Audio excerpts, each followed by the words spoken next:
Clearly, an announcement of significance yesterday, but not perhaps quite as significant as many had been led to believe. Can you just explain why the eastern leg of HS2 is now not going ahead and why that high-speed rail link between Leeds and Manchester, similarly, will not be going ahead as promised? Well, that's just not accurate reporting, actually. This is a £96 billion package. It's the first time spending that sort of money is being called a robbery. £96 billion package. It does include 3 new high-speed lines. That's from Crewe to Manchester, from Warrington across to the west of Yorkshire, and a new line from Birmingham to Nottingham and Derby. So there are 3 new sections of high-speed line. There are nearly 400 miles of electrification of line, lots of other upgrades, including digital signalling.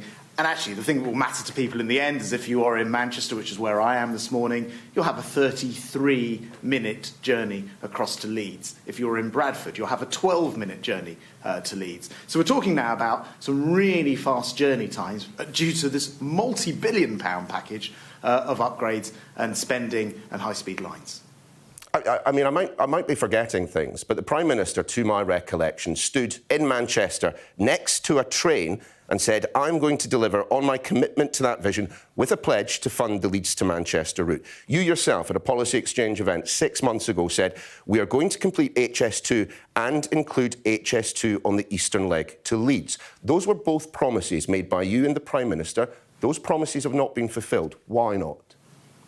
They're absolutely being fulfilled. First of all, we're producing that around 30-minute journey from Manchester to Leeds, or to give you another example, Manchester to Liverpool in 35 minutes. So we're giving that interconnectivity. We said we wanted to create that kind of connection that you would have, perhaps if it was in the south, in the north. And when it comes to HS2, we're going to deliver HS2 trains, and look, the best way to do that into Leeds. The plan for HS2 was conceived 15 years and more ago, and we always said what we want to do is make sure it actually integrates with these plans for Northern Powerhouse rail, which we are building. That is the line which goes across, and including high-speed rail, which will make those dramatic journey time differences, as well as Midlands, what's called the Midlands Rail Hub, the ability to connect the Midlands up much better. So, for example, you'd be able to travel from our biggest cities in the Midlands, Birmingham, say, to Nottingham in under half an hour, that sort of thing. So 27 minutes. So, you know, this is a massive plan. It spends £96 billion. Over 50 billion of that is new money into this plan. And so everywhere, no matter where you are, you're going to get, as good or better journey times nearly everywhere across the Midlands and North. It's really actually great news. Minister, and you are very free to argue that point. And you're very free to argue that point. But the level of cognitive dissonance on display this morning is nothing if not impressive. Did or did not the Prime Minister say to the Commons this year, I can certainly confirm that we're going to develop the eastern leg as well as the whole of HS2? Which is exactly what we're doing. And I think that's been misunderstood, the way that's been created. So the eastern leg will be developed. As I said, there'll be a brand new high-speed line. I think it covers about 35% of the distance. We'll then look to utilise and upgrade, for example, the Midland Main Line. So if you were taking the journey to Sheffield, it will be exactly the same under this plan as it would have been under the original HS2 plan. But Sheffield and many other places will be served in between. So this is now bringing in a lot more communities who wouldn't have had the benefits of high speed with this measure. And as I say, there's £100 million in there, not only to look at how to take trains, HS2 trains, I should say, into Leeds, but also how to give Leeds a transit system, because actually it's the biggest city in Europe without its own transit system. So all of that and much, much else is included in here. And the only disconnect are some of the complaints from, I have to say, largely Labour leaders who are completely misleading people, because when they actually look at the list of journey times, what their residents will see is they'll be able to get around a lot faster from virtually every place to virtually every place. I have to say, I think the idea that it's only Labour leaders that have been criticising this is similarly wide of the mark, Minister. Hugh Merriman, your colleague from the Conservative Party who chairs the Transport Select Committee, accused the Prime Minister of selling perpetual sunlight and then leaving it to others to explain the arrival of moonlight. Robbie Moore, another 2019 Tory intake MP, he said that the region has been left completely shortchanged. Ministers need to do much, much more. Kevin Hollinrake said that Bradford will be paying an economic price for generations. Sir Edward Lee, now describing HS2 as a white elephant, now without a leg. I mean, these are colleagues of yours within the Conservative Party. I can list regional mayors as well, all of whom say that this plan is a retrograde step. Name me a city in the north that is welcoming the changes to the plans. Right. First of all, a lot of the names you mentioned, Sir Ed Lee, for example, have been long-term opponents of HS2. So, you know, there are people who you're quoting and only partially quoting, because in each of those cases they also went on to welcome different aspects. The thing about rail is, you know, if the train service doesn't come to your community, then quite rightly you will always speak up about it. But, for example, that quote about Bradford is simply wrong. A 12-minute journey to go from Bradford to Leeds. 12 minutes. This connects these two great northern cities up in a way that, you know, even towns in the south are not connected up. This is far better. In terms of mayors, challenge... Let me just finish answering your question. Let me just... Hold on. Let me answer your last question before we go on to the next one. And said it was a betrayal. Let me answer your last question.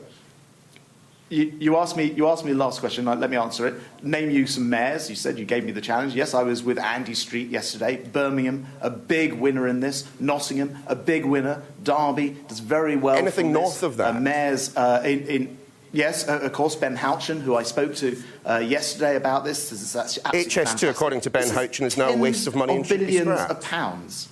Ben Houchen was never in favour of HS2. It never was going to run to Tees Valley. But what he massively welcomes, and I don't think we've even discussed yet, is the billions of pounds of upgrades to the East Coast Main Line, things like the digitisation of signalling, which will mean that those journey times anywhere up the East Coast, even into Scotland, will be massively improved by this investment. And really, the only disconnect here is £96 billion being spent, virtually every area receiving as good or better service than would have been under the original plans, and then anyone really saying, oh, we don't get anything out of this. It's simply not true. You know, Manchester to Leeds, 33 minutes. I mean, that is a huge improvement from where we are.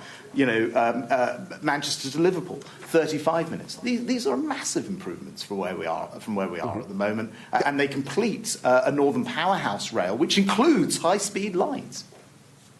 Just to reiterate, though, Newcastle not supporting it, Liverpool not supporting it, Leeds, Manchester, Sheffield, Bradford, as I just quoted, none of them are particularly happy with this. I mean, I was speaking last night to the editor of the Yorkshire Post, who actually had carried an article by the Prime Minister yesterday morning. I just don't believe that you understand the depth of anger that exists this morning about another U-turn by this government. He told me this is a betrayal of the North as severe as Mrs Thatcher's decimation of northern industry in the 1980s.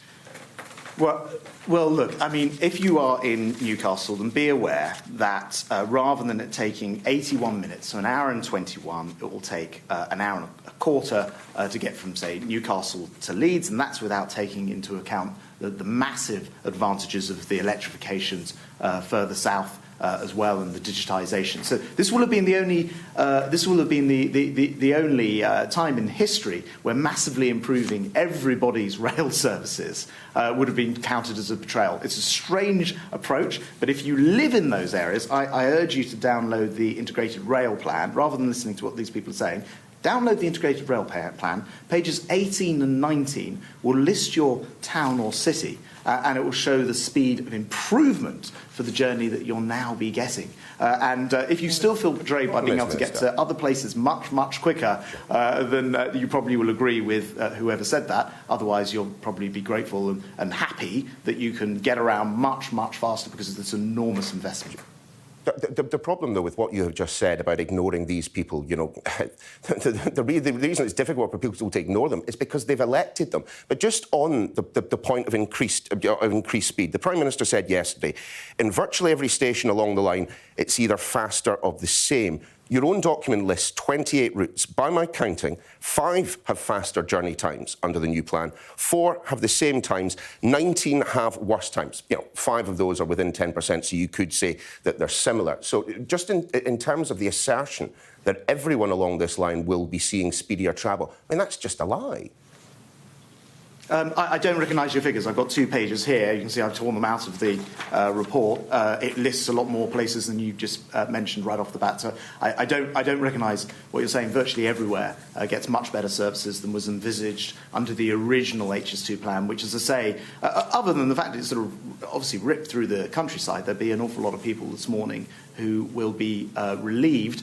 But other than that, there are just massive journey time improvements. And as I say, you know, a half an hour or thereabouts journeys from Manchester to Liverpool, from Manchester to Leeds. These are real improvements. Oh, and there's one other thing I should mention. Rather than these being delivered in the never time, because previously these wouldn't have come about till the 2040s, these are upgrades which are starting this Christmas and will be delivered in many cases during this decade. So rather than having to wait forever, people will get the advantages much sooner. I do encourage people to actually take a look at the document itself, because I think they'll get a very different picture. I would encourage them to do exactly the same. But can we just focus for a second on the money and the £96 billion figure that understandably you're pretty pleased of? Isn't the truth of that 42 billion of that has already been allocated for HS2 from London to Birmingham Crewe? So actually the additional funds that we're talking about here are roughly in the region of 54 billion. I think you'd accept that.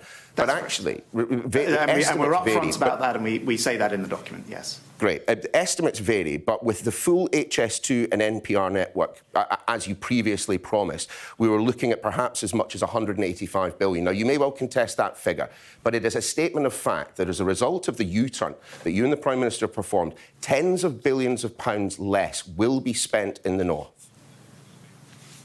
There was never a figure of 185, but I do, broadly speaking, accept that if you were to just do everything that everybody has ever mentioned, it would come to about 185 billion. Clearly would not be affordable in terms of other priorities for the country, and whether you'd have to take that out of health or education or welfare or something else, it clearly could never have been delivered at 185 billion pounds. And I just want to repeat the central argument here.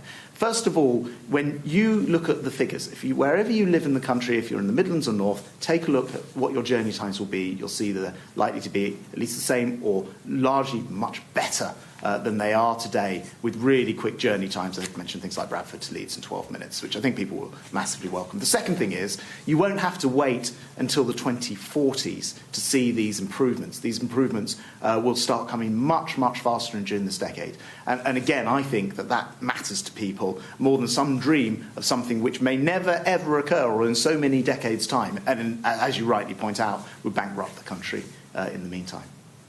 Given that both you and the Prime Minister have, within recent memory, promised that eastern leg of HS2, which is not going ahead, that new line between Leeds and Manchester, which is not going ahead, on what basis should we believe any of the promises that you're making this morning?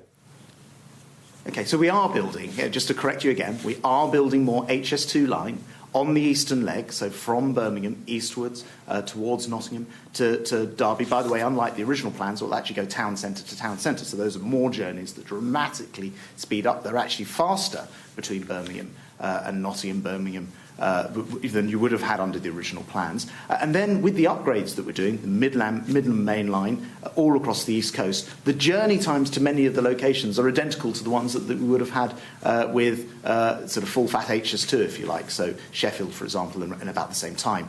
And then we are, in this plan, going to be looking at studying how to get those HS2 trains into Leeds. So I think you're rather overselling that disappearing. That is still there. And we're going to do all of this much sooner, 10, 15 years sooner than the original plan would have delivered. So if you are a rail user and you are hearing this argument, don't take my word for it, don't take your word for it, go and look at the document, go and look at the journey times, and you'll see the massive improvements which are being provided.